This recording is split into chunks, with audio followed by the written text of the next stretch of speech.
Hello दोस्तों, आज हम बात करने जा रहे हैं NCL exam 2020 most important MCQ है। मैथ टॉप एमसीक्यू है एनसीएल की दृष्टि से। हमेशा एनसीएल के एग्ज़ाम में पूछे जाते हैं। अगर चैनल पर नए हैं सब्सक्राइब जरूर कर ले, क्योंकि हमको डेली आपको करंट अफेयर्स और मैथ का वीडियो अपलोड कर रहे हैं।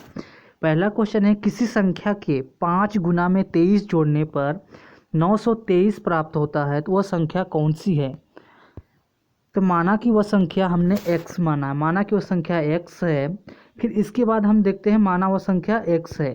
फिर इसके बाद देखते हैं कि क्वेश्चन में क्या दिया है, किसी संख्या के 15 गुना, मतलब 15x प्लस 23 बराबर 923। फिर इसके बाद हमारे पास संख्या जो है वो चर एक साइड अचर एक साइड, तो हमारे पास जो संख्या मिलेगी वो मिलेगी 15x बराबर 923 माइनस 23। फिर इसके बाद 923 में से 23 घटा देंगे तो हमारे पास संख्या मिलेगी 15x बराबर 900। फिर इसके बाद हम 15 को क्या कर देंगे, डिवाइड कर देंगे 15 से, तो x बराबर हमारी संख्या जो आ जाएगी वो आ जाएगी आपकी 60। अगर हम 15 छक्का 90, फिर इसके बाद जो हमारी संख्या आ जाएगी वो आ जाएगी, अगर हम 900 में से अगर हम 15 को डिवाइड कर देते तो हमारे पास x का वैल्यू आ जाता है 60, जो कि हमारे क्वेश्चन में दिया गया ऑप्शन नंबर ए जो है करेक्ट है। मोस्ट इंपॉर्टेंट एमसीक्यू है पेपर की दृष्टि से। 2 नंबर क्वेश्चन है, बहुत इंपॉर्टेंट क्वेश्चन है, हमेशा पेपर में पूछा ही जाता है। 1 या 2 नंबर के एनसीएल में हमेशा ये क्वेश्चन पूछा जाता है। कुछ तोते और कुछ बकरियां चर रही हैं, तो उसमें सिरों की जो संख्या है वो टोटल दिया हुआ है 35 और पैरों की संख्या है 90 है, तो तोतों की संख्या बताना है आपको। बहुत इंपॉर्टेंट क्वेश्चन है। तो हमारे पास जो क्वेश्चन में दिया गया है, सबसे पहले देखेंगे क्या पूछा है, तोतों की संख्या। तो तोतों की अपोजिट कौन सी संख्या दी है, बकरी। तो बकरी के कितने पैर होते हैं, 4 पैर होते हैं। मतलब जो हमारे क्वेश्चन में दिया गया है कि कितने सिर है, 35 सिर है। कितने हैं, 35 सिर। 35 में अगर हम 4 का गुणा कर देंगे तो हमारे पास जो संख्या आएगी वो संख्या आएगी हमारे पास 35 में अगर हम 4 का गुणा कर देते तो हमारे पास संख्या आएगी 140। कितना आएगी, 140। फिर हम देखेंगे कि हमारी संख्या में क्वेश्चन में कितना हमारे पास टोटल पैर दिए हुए हैं, 90 पैर दिए हुए हैं। तो हमारे पास 140 माइनस 90 को माइनस कर देंगे तो हमारे पास जो संख्या आएगी वो आएगी 50 आएगा। फिर इसके बाद 50 आने के बाद हमारे पास 50 में से हम 2 का डिवाइड कर देंगे तो कितना वैल्यू आ जाएगी, 25 आ जाएगी। मतलब हमारे पास तो तोतों की संख्या है 25। ऑप्शन नंबर जो सी है वो करेक्ट है। एक बार फिर से मैं आपको बता देता हूँ अच्छे तरीके से। कुछ तोते और कुछ बकरियां हैं जिनको सिरों की संख्या कुल 35 है और पैरों की संख्या 90 है, तो तोतों की संख्या बतानी है। तो सबसे पहले जो क्वेश्चन है तोता पूछा गया, तोता का अपोजिट कौन सी, बकरिया। बकरिया में कितनी पैर होती हैं, 4 पैर। तो हमेशा अगर क्वेश्चन में 4 पैर वाला क्वेश्चन हो तो सबसे पहले जो सिर है, सिर को उठाएंगे, 35 लिखा हुआ सिर, फिर उसके बाद हम 4 का गुणा करेंगे। तो 35 में 4 का गुणा करने के बाद 140 संख्या आ गई। 140 आने के बाद सबसे पहले देखेंगे कि हमारे क्वेश्चन में कितना तोतों की पैरों की संख्या दी है। टोटल पैरों की संख्या 90 दी है, मतलब 140 में से अगर 90 घटाएंगे तो हमारे पास जो संख्या आएगी वो आएगा 50। कितना आएगा, 50 आएगा।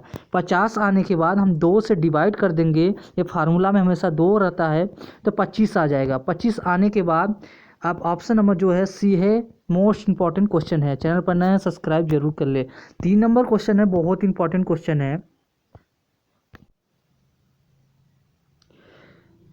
3 नंबर क्वेश्चन, यदि कोई संख्या 31 से उतनी बड़ी है जितनी वह 75 से छोटी है तो वह संख्या क्या होगी। आपको बताना है, यदि कोई संख्या 31 से उतनी बड़ी है जितनी वह 75 से छोटी है तो वह संख्या क्या होगी। तो सबसे पहले हम ऐसा कभी आएगा तो उसको first word and last word को सेलेक्ट करते हैं। फर्स्ट वर्ड हमारा क्या है, 31 है। फिर इसके बाद जो सेकेंड वर्ड है वो 75 है और 2 से भाग दे देंगे तो हमारी आंसर आ जाएगा। तो टोटल 31 और 75 को जोड़ने पर जो संख्या आएगी वो आएगी 106, और 106 में से हम 2 को भाग दे देंगे तो जो हमारे पास संख्या आएगी 53 आएगी। कितना आएगी? 50 3 53। तो ऑप्शन नंबर जो है ए है, करेक्ट है। बहुत इंपॉर्टेंट क्वेश्चन है पेपर की दृष्टि से। 4 नंबर क्वेश्चन है, बहुत इंपॉर्टेंट क्वेश्चन है। एक्स वाई अनुपाते 2 अनुपाते इतना दिया है, तो वाई जेड अनुपाते इतना दिया है, तो एक्स वाई जेड आपको ज्ञात करना है। तो सबसे पहले अगर आपको ऐसा क्वेश्चन आता है, अनुपात वाला क्वेश्चन आता है, तो आप ऊपर में एक्स वाई जेड लिख लीजिए। फिर इसके बाद देखिए एक्स और वाई कितना दिया है, 2 दिया है और 3 दिया है। फिर इसके बाद वाई और जेड कितना दिया है, तो वाई हमारे पास दिया है 2 और जेड कितना दिया है 1। अगर इस जगह पर अगर कहीं जगह खाली है तो इसके सामने वाली संख्या आ जाएगी 3। फिर इसके बाद इसके सामने वाली जगह खाली है, तो मतलब यहाँ की जो संख्या है वो यहाँ आ जाएगी। फिर इसको हम क्या करेंगे, गुणा कर देंगे। तो गुणा करेंगे 2 दूना 4, हमारे पास 4 आया, 2 तिहाई 6, 3 एकम 3। ये हमारा जो रेशियो आ गया वो आ गया 3 6 और 4 3 6 3। तो हमारा जो ऑप्शन होगा वो होगा, आप देख सकते हैं ऑप्शन मिलाइए, जो ऑप्शन होगा 4 6 3। ऑप्शन नंबर बी जो है करेक्ट है। बहुत इंपॉर्टेंट क्वेश्चन है, अनुपात का क्वेश्चन है, हमेशा 1 साल पिछले ईयर की क्वेश्चन में पूछा गया क्वेश्चन है, और ऐसे ही क्वेश्चन आएंगे एग्जाम में। हम आपको एक बार फिर से बता देते, कहीं भी अगर आपको ऐसा क्वेश्चन पूछता है वाई एक्स वाई जेड, तो पहले एक्स लिखिए, फिर वाई लिखिए, फिर जेड लगिए, इनके बीच में अनुपात लगाइए। एक्स वाई कितना दिया गया है, एक्स वाई हमारे पास दिया गया है 2 और 3। कितना दिया गया है, 2 और 3। फिर इसके बाद देखिए वाई और जेड कितना दिया गया है, वो हमारा दिया गया है, वाई है जो है वो 2 है और जेड जो है 1 है।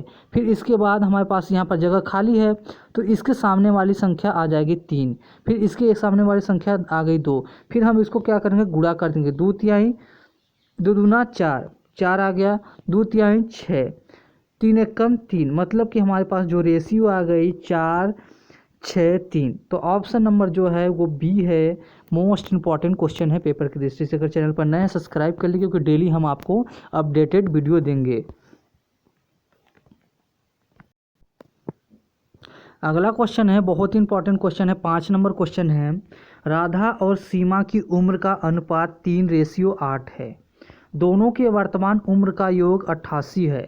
तो राधा की उम्र वर्तमान समय में क्या होगी आपको बताना है। जो राधा की उम्र है, सबसे पहले आप क्वेश्चन अच्छे से पढ़िए, फिर इसके बाद क्वेश्चन सॉल्व करिए। राधा और सीमा की उम्र का अनुपात 3:8 है तथा दोनों के वर्तमान उम्र का योग जो है 88 वर्ष है। तो राधा की उम्र वर्तमान समय में क्या होगा। बहुत ही क्वेश्चन सरल है दोस्तों, आप सिर्फ क्वेश्चन ही अच्छे से पढ़िए। जो राधा है उसको आर से डिनोट करते हैं, सीमा है एस से डिनोट करते हैं। तो राधा का अनुपात है 3:8 और टोटल योग दिया है 88। अगर हमारे पास क्वेश्चन में टोटल योग दिया रहेगा तो उसको हम रेशियो, नीचे वाले रेशियो को जोड़ेंगे। तो हमारे पास टोटल जो वैल्यू दिया है 88 दिया गया है, और नीचे वाले रेशियो को जोड़ देंगे तो 3 और 8 को जोड़ेंगे तो 11 आ जाएगा।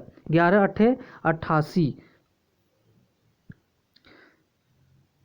8 आ गया, मतलब 8 हमारी रेशियो आ गई। फिर इसके बाद हम 8 को क्या करेंगे कि हम यहाँ पर रेशियो क्या दिया है 3:8, मतलब कि जो राधा की उम्र है वो 3 है, 3 रेशियो है, तो 3 में हम गुणा कर देंगे 8 को, 8 त्रिक 24। कितना आ जाएगा, 8 त्रिक 24, मतलब जो राधा की उम्र है वो 24 वर्ष है। ऑप्शन नंबर ए जो है करेक्ट होगा। बहुत इंपॉर्टेंट क्वेश्चन है पेपर की दृष्टि से। अगर आपको क्वेश्चन में यहाँ पर योग की जगह पर छोटा बड़ा पूछता है, आप हमेशा रेशियो को माइनस कर दीजिए, आपका आंसर आ जाएगा। अगले वीडियो में आपको एक और क्वेश्चन कराएंगे इससे, जो कि दूसरे पैटर्न पर होगा। Most important question. अगर चैनल पर नए हैं, चैनल के साथ जरूर जुड़ जाए। वीडियो देखने के लिए आपका बहुत बहुत धन्यवाद।